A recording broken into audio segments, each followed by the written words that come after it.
আওয়ামী জাহিলিয়াতের সময় আইয়ামে জাহিলিয়াতের সময় যেভাবে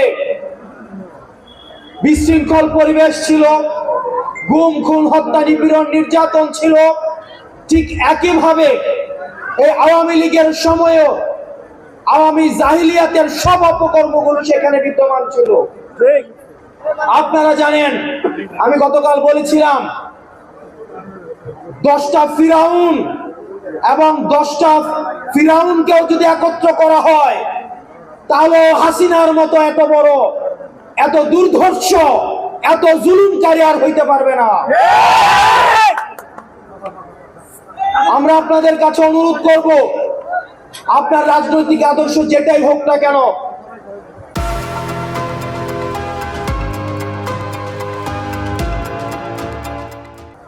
আপনি যদি ফ্যাসিবাদ বিরোধী রাজনৈতিক দলের, আপনি যদি ফ্যাসিবাদ বিরোধী রাজনৈতিক শক্তির কোন একটি অংশ হয়ে থাকেন, তাহলে পরবর্তী বাংলাদেশে আপনার এবং আমার সহ অবস্থান থাকবে।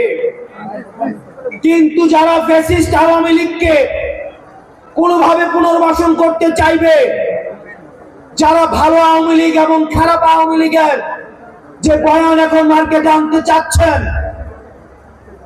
আমাদের শত্রু জ্ঞান আমরা তাকেই করব যারা আওয়ামী লীগকে বন্ধু জ্ঞান করবে। 5 আগস্ট পরবর্তী সময়ে আমাদের শত্রু কেবলমাত্র তারাই যারা আওয়ামী লীগকে বন্ধু জ্ঞান করে।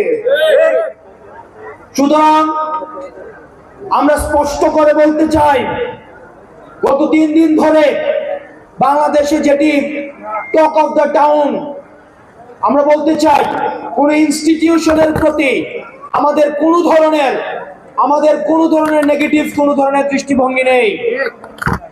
বাংলাদেশ সেনাবাহিনী আমাদের সার্বভৌমত্বে, আমাদের রক্ষার্থে, এবং আমরা দেখেছি 5 আগস্ট বাংলাদেশ সেনাবাহিনী ছাত্র নাগরিকের সাথে তারা আওয়ামী বিরোধী অবস্থান নিয়েছে।